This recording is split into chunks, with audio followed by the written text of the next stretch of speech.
Hello and welcome to the Global Dialogue. I'm Shereen Bhan and we're coming to you live from the CII Global Economic Policy Summit. It is my great pleasure to welcome two very articulate gentlemen on the program. Tom Friedman, author, columnist at the New York Times, and of course international affairs strategist, joins us now live from Washington, D.C. I'm also joined here by Uday Kotak. 2022 has seen many changes.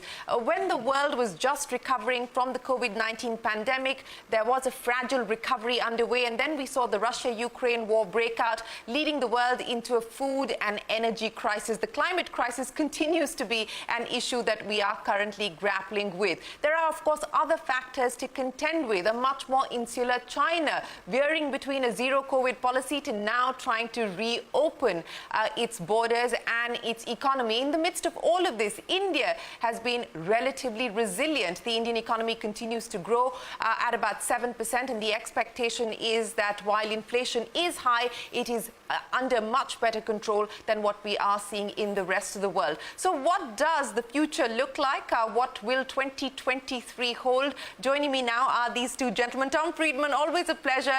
It's good to have you on the air talking to us about what 2022 will end like and what 2023 holds. But, you know, I want to quote something for the benefit of our viewers, and this is what you said in Davos earlier this year. You said, when I wrote "The world is flat" in 2004, Facebook didn't exist. Twitter was still a sound. The cloud was still in the sky.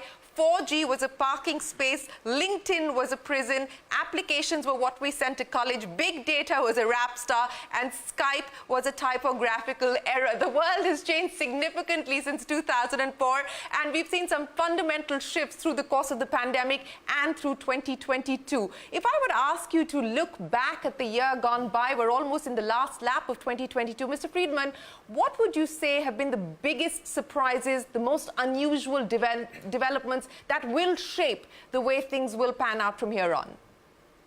Well, Shereen, thank you. It's great to be back with you. Fond memories of our interview with Nandan Nilekani a while ago, my thought friend in writing "The World is Flat," and great to be with my friends at CII. I wish I were in India with you. You know, I guess the way I could sum up how I feel about the world today, Shereen, is that something I wrote when the Ukraine war broke out. I wrote that this is actually the real World War I. Oh, that thing we called World War I back in 1914 or whatever, that actually wasn't a world war. Half the world was colonized back then, and most people were still subsistence farmers. They weren't really touched by it. This, what we're experiencing now, is the actual World War I. 2/3 of the planet has a smartphone now to follow this war, even participate in it by way of opinion. Farmers from the most remote towns in India to Ecuador to Chad have all been touched by this war, by the energy prices and food prices that you alluded to, Shereen, out of this war. So whenever people ask me, hey, you know, Friedman, is the world still flat? It's actually flatter than ever. In fact, it's not just flat, it's fragile. Because what's actually happened is that we've connected more and more nodes on the planet than ever. We've removed a lot of the buffers, and we've replaced them with grease. So now instability in any one node gets more easily transmitted to the entire system, where you're talking about a COVID a pandemic or economic or energy contagion. So that's kind of how I see this moment right now. And the countries doing best are those who have developed the internal resilience to manage this flow right now. India's done, under the circumstances, actually, I think, pretty well in that regard. You know, you talked about resilience, and I would say that if I were to pin down one word that I've heard from every leader through 2022, it is resilience. It's resilience in the context of economies, it's resilience in the context of supply chains, and it's resilience in the context of what you spoke of, globalization. And that's what I want to address with you, because you said that the world is interconnected like never before, and any instability in any part of the world impacts the world disproportionately, and we're seeing that play out even today. What do you then have to say about those who argue that globalization as we know it is dead? Of course, we can argue about the failures of globalization as we know it, but besides trade, the concept of globalization, we're now talking about re-globalization. You know, your thoughts on where we are in this era of re-globalization, onshoring, offshoring, friendshoring. How do you now see it? So, you know, ever since The World is Flat came out, Shereen, once a year, pretty much, you could set your clock by it.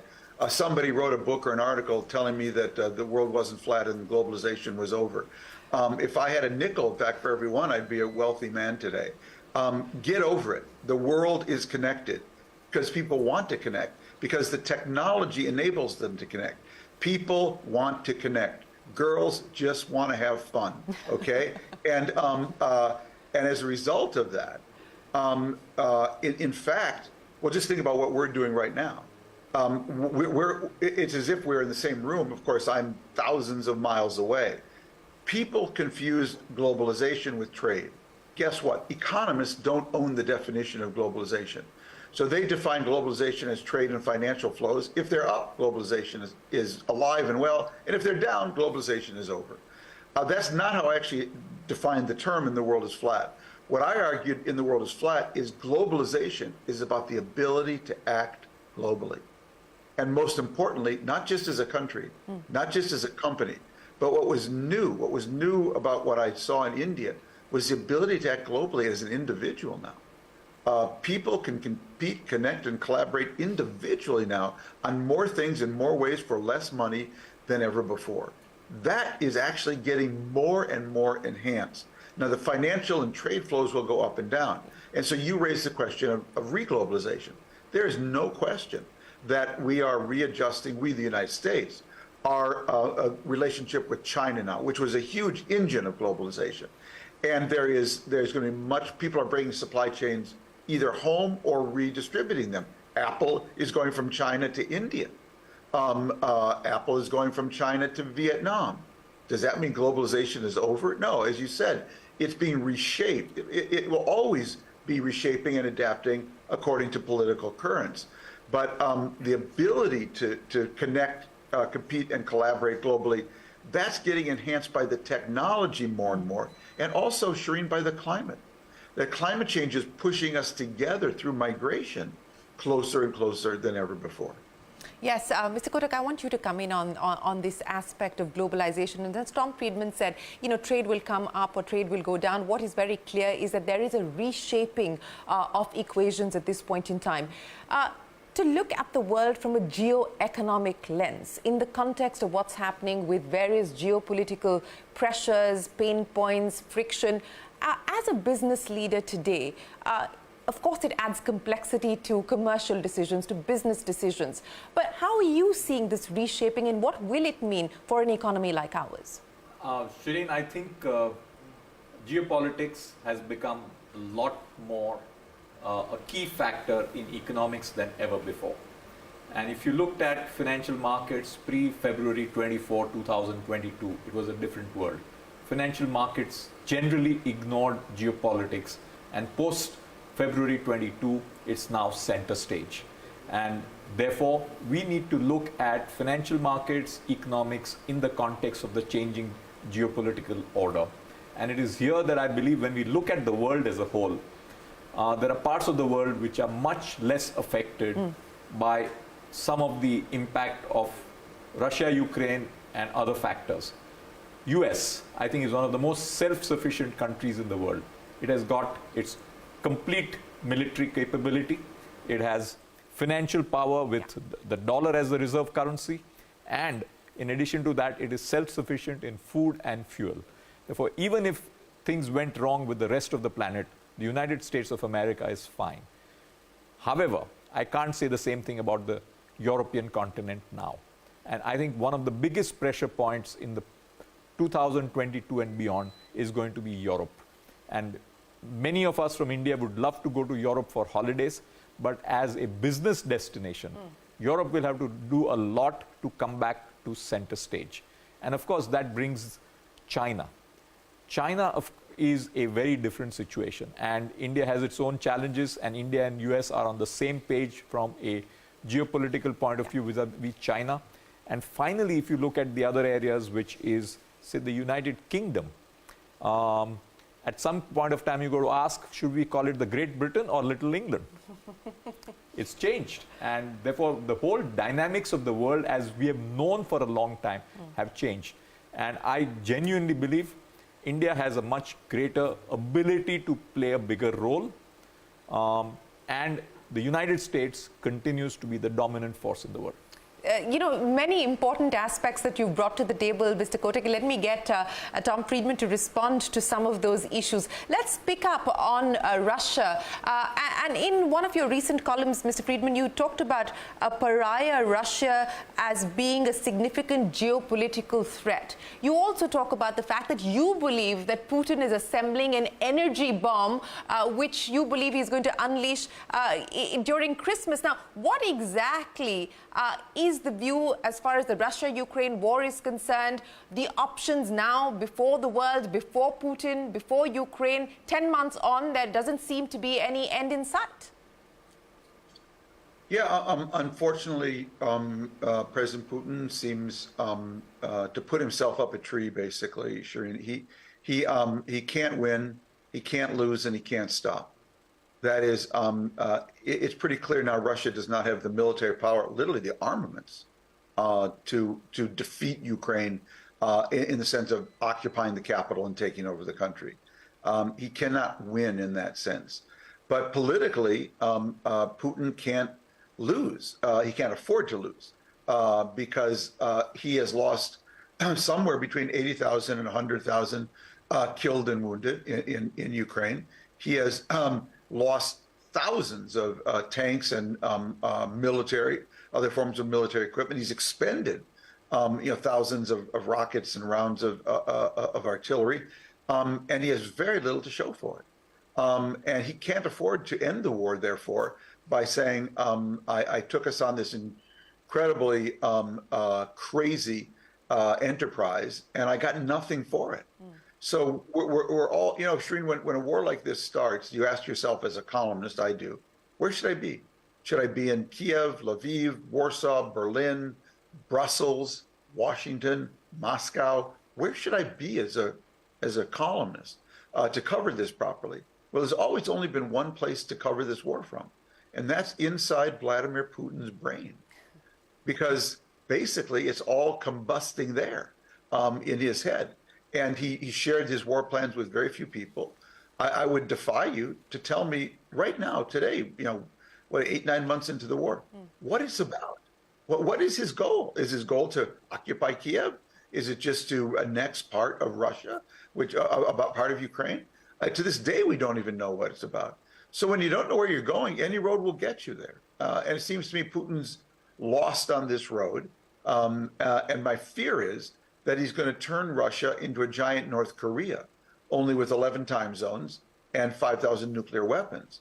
My super fear is that he turns Russia into Libya, which is that the place cracks up and you have warlords, taking over different parts of the country with nuclear weapons. So I really fear for this country. Russia is the largest landmass country in the world, and we really don't know what's going to happen there.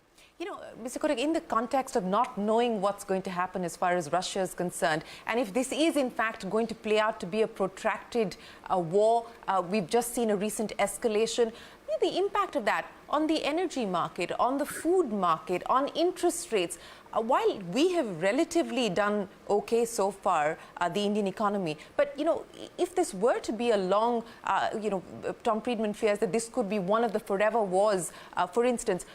What then? What happens to global growth? What happens to the Indian economy in that context? I think, Shereen, markets have found a remarkable way of discounting the future. At times they are wrong as well, as they were wrong in February 22. So the markets are beginning to discount this as a long drawn out war with a view that supply of oil from Russia is a necessity for Russia to fund itself.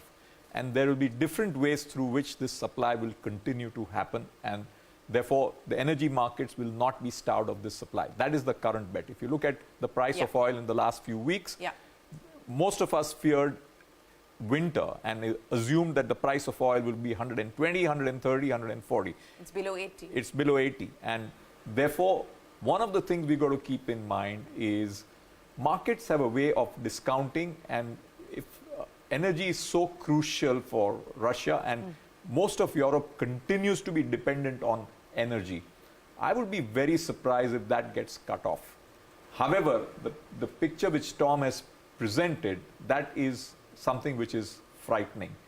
And I actually want to ask Tom the question, and we're really trying to get into your brain, Tom. What do you think is the most likely outcome of Russia-Ukraine situation in 2023?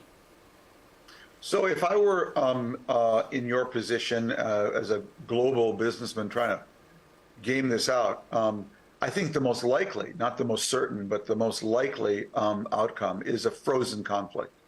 More like Turkey and Cyprus, Turkey, Greece, and Cyprus, where neither side surrenders, neither side even agrees to a formal ceasefire. But basically, they freeze their forces in place. Russia has taken a bite out of eastern Ukraine, bigger than Crimea. But Zelensky and the Ukrainians have preserved, 4/5 of the country, and we'll just adapt around that. I think that's. I don't predict it, but I think of all the options, that's the most likely. But you do have to assign a possibility that the Russian army fractures in Ukraine, and again, depends on what the Ukrainians are able to do on the ground during winter. But that's still a live possibility. And it may be a 1 in 10 chance, but once that happens, then you introduce the prospect or possibility of nuclear weapons. Because I think the two conditions under which Vladimir Putin would consider deploying a nuclear weapon. One is if he runs out of other weapons and his army is on the run. And the other, if he sees himself losing Crimea.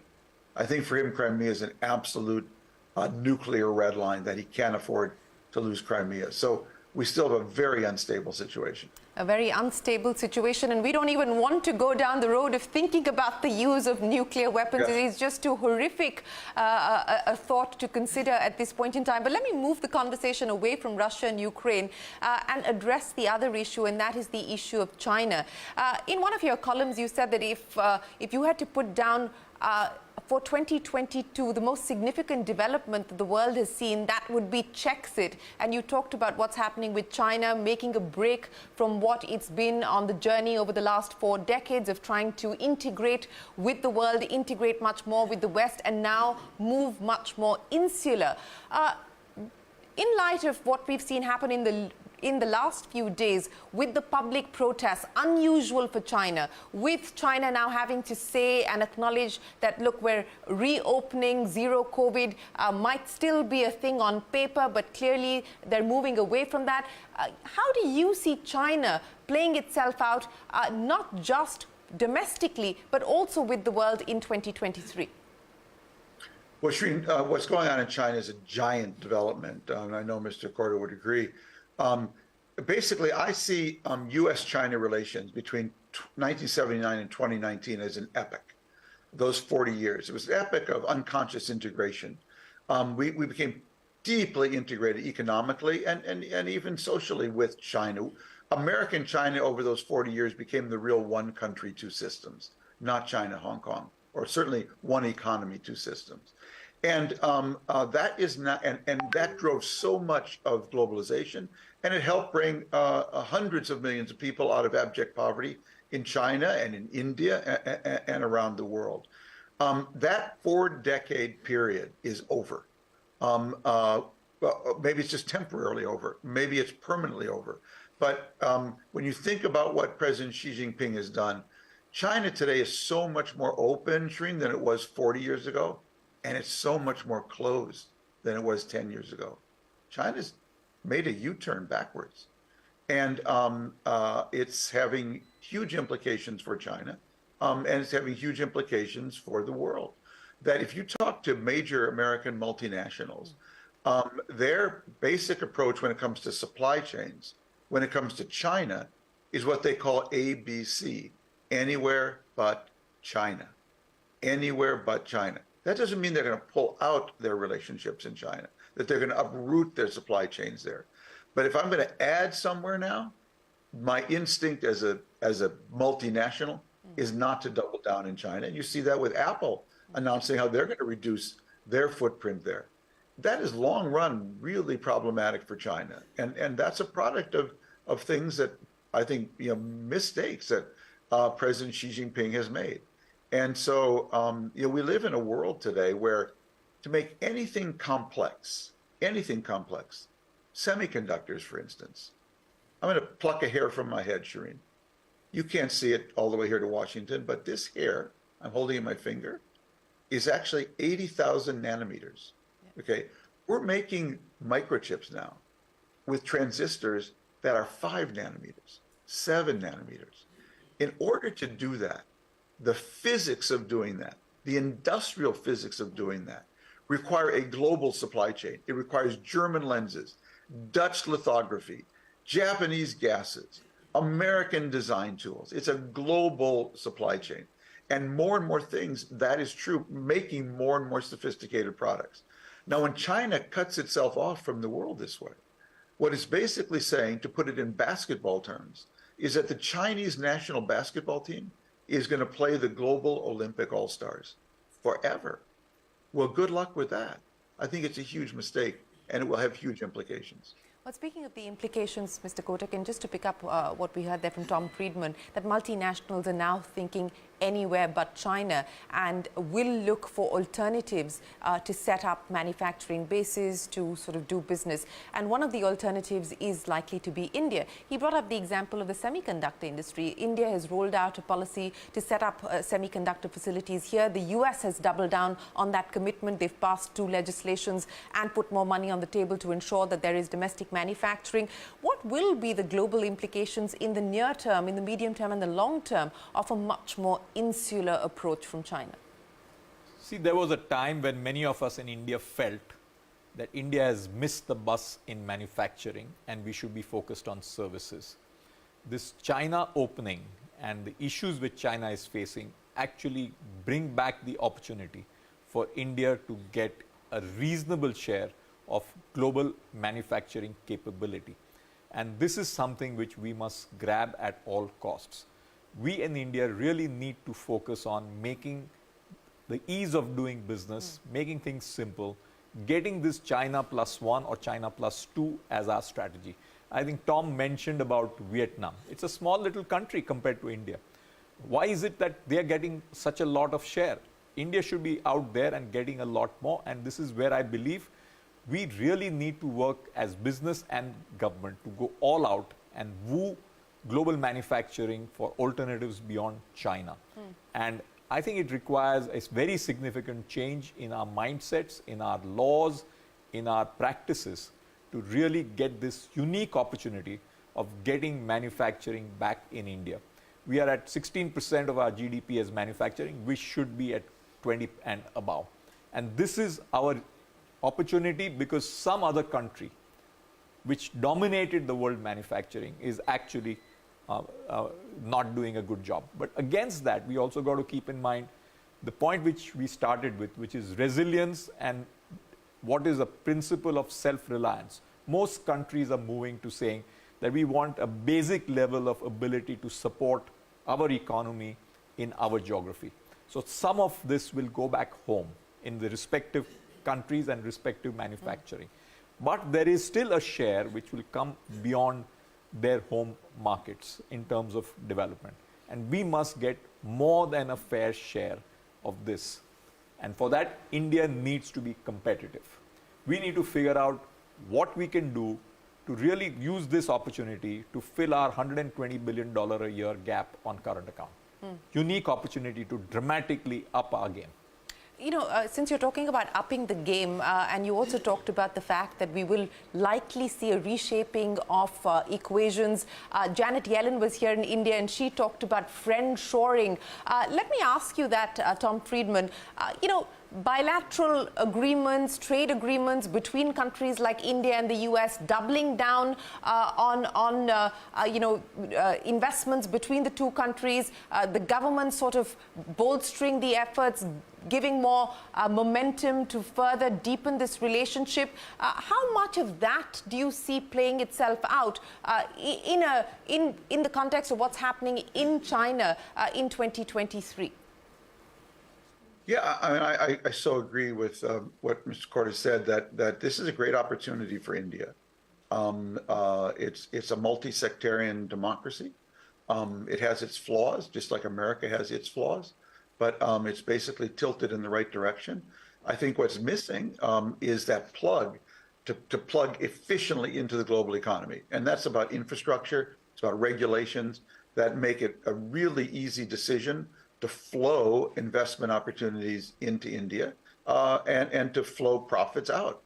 And I don't know specifically, where the issues are, where the roadblocks, but I would entirely agree with Mr. Korda that business and government in India should be sitting down, putting their heads together, have a 1 year, 2 year plan for how to really take advantage of this very plastic moment, the first in 40 years, where many companies around the world are saying now anywhere but China, and that those flows they'll go to the most efficient, profitable places.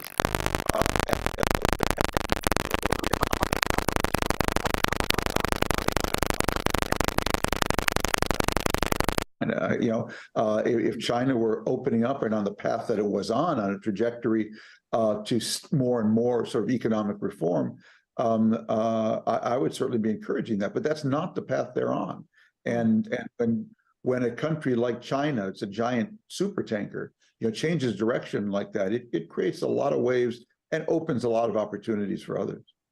Mr. Kotak, speaking about opening up opportunities, and you talked about that this is the moment that India must seize and not lose out on this opportunity. Now, what's left? For instance, from the tax point of view, in terms of competitiveness, we have brought corporate taxes down quite significantly. If you want to set up a new manufacturing unit, the timeline for that has also been granted an extension. There have been changes made to improve the ease of doing business. Where do you believe more work needs to be done to inspire confidence and to draw in the foreign direct investment? I think India has made a lot of progress in many areas, but there are still a few which we can get better at. Number one, the challenges between the center and the states.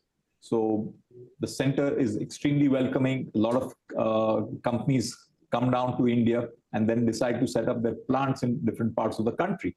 But the integration between the center and states in terms of one single policy to make it easy is important, and we need to really focus on it. Second, we need to be able to treat global and domestic investors and corporates similarly. Global corporations should not be feeling that there is a not equal treatment between a domestic player versus a global corporation setting up facility in this country. A level playing field in terms of how process goes is very crucial for a global corporation to feel comfortable coming on its own. And we need to analyze that wherever global corporations, for whatever reasons, have had a difficult experience in India. And we have got examples of Docomo, we've got examples of Vodafone, we've got examples in other sectors as well. We need to go deep and ask ourselves, what were the things we could have done better as a country not to have reached where we did. Tom Friedman, let me move this away from India and talk about the US. Mr. Kotak, right at the start, talked about how he believes that the US will also be relatively unscathed, even if this continues to be a prolonged war between Russia and Ukraine. But I want to get your thoughts on where the US is headed, especially in the context of what we've seen happen with the midterm elections. It was a surprising result in favor of the Democrats. And more importantly, in the run-up to the 2024 elections, what are your bets? Well, I wouldn't it's a little too early, Shereen, to make any bets right now, but I really want to stress for my friends in India that how surprising the midterms were. And it's not simply that the Democrats did better in this midterm than they have, I think, going back to the Kennedy days. It's actually something deeper. This was an example of democracy healing democracy, okay? What do I mean by that? Thanks to Donald Trump's big lie, there were candidates on the ballot for governor, for secretaries of state in individual states, for Senate and Congress, whose main campaign was based on a big lie, that the 2020 election was stolen from Donald Trump. People ran for office on that and promised that they would use their office to interfere in our next election, possibly. And what happened was actually made this the most remarkable midterm, certainly the most important midterm, probably in modern American history. American voters, principled Republicans, principled Democrats, principled independents, went into the voting booth. They identified every election denier, whether they were running for governor or senator or Congress or mayor, basically, and they voted against them. And virtually, not all, but virtually everyone was defeated, from Arizona to Nevada, all the way across to the East Coast. It was a remarkable engagement of civic energy in a democracy from the bottom up. No one predicted it. We've never seen anything like this. People split their tickets. They were Republicans. They liked the guy running for Republican for governor, like in Georgia, and they voted out the Republican who was an election denier for the Senate or Secretary of State. We saw it in Pennsylvania. We saw it in Michigan. It was Arizona. It was remarkable, and it's something that gives me is a source of pride. I think should be for every American. It gives me a lot of hope. We have to remember, though, how close this was.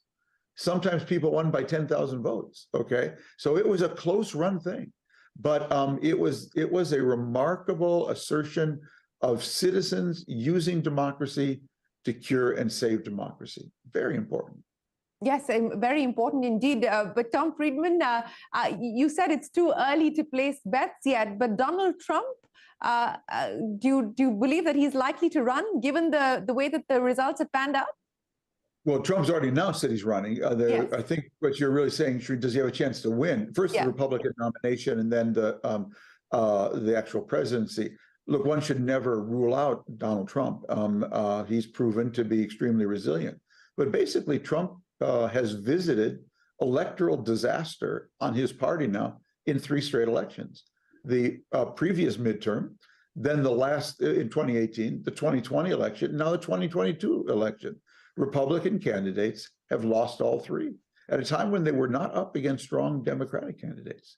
So you can see in the papers this morning, many Republicans now openly grumbling, we need an alternative, but it's going to take someone to step out. So Trump still has his hardcore 30% of Republican votes. No other Republican is close to that in terms of that hardcore 35% that he has. So he could conceivably win renomination by going through the primaries and just defeating everyone with a plurality while all the others split their vote. So it's going to take someone to actually step up against him and step out. It's hard for me to express how weak-kneed, how spineless the Republican Party has been. And so we really are here waiting, hoping, praying that some Republican actually grows a spine.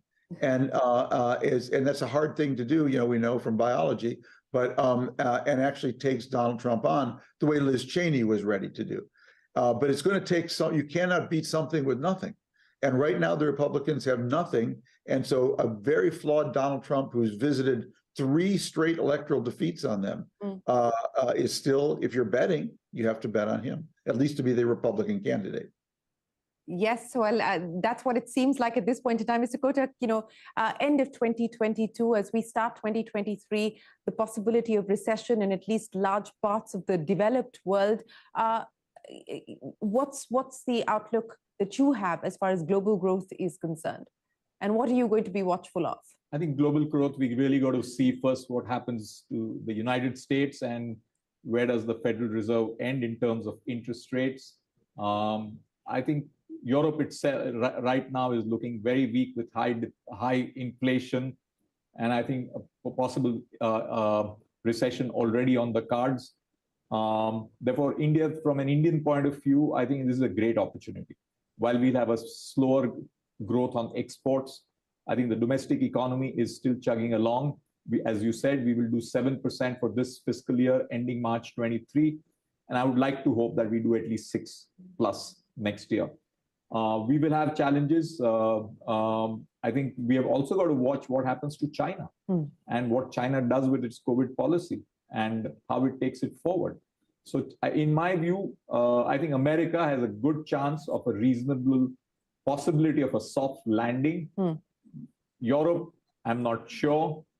China depends on how they handle the post-COVID world, and does the President Xi make a move to really get back economic growth in China. From the point of view of financial markets, markets are probably having a view that the Chinese markets are very cheap, and this is a good time to take a tactical bet on China. But from a strategic point of view, I think most investors globally believe the strategic opportunity is certainly much more in India. Therefore, India will get a higher share of global capital, though Indian valuations are reasonably rich.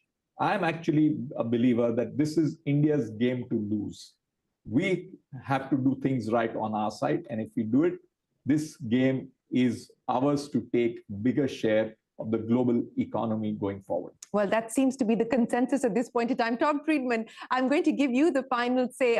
We've talked about many of the red flags, the challenges that the world continued to see through 2022. Any other flashpoints or red flags that you're going to be mindful of as we get into 2023? Do you believe that it's going to be worse than 2022, the year ahead? I wouldn't make any predictions, Shereen. It's just too many imponderables. But I want to pick up with what Mr. Kotak said, which I think it's a year of great opportunity for India if it gets its basics right, continues to build good, solid infrastructure, both physical and regulatory. If it preserves its pluralism, India's pluralism has always been, I think, it's a great strength. And source of attraction for the world. I think that's very important. It has a lot of political stability right now under Prime Minister Modi, and it has a very dynamic business community. And so if India simply plays to its strengths, keeps its eyes on its knitting, this is, I think, not just a year, but a time of great opportunity. Well, Tom Friedman, Uday Kotak, it's been an absolute pleasure. Thank you so much for joining us here on the Global Dialogue to share with us your view on the year gone by, and more importantly, the year ahead. It's an absolute pleasure. And Tom, we look forward to seeing you here in India, perhaps in 2023. I hope so. I'm eager to get back.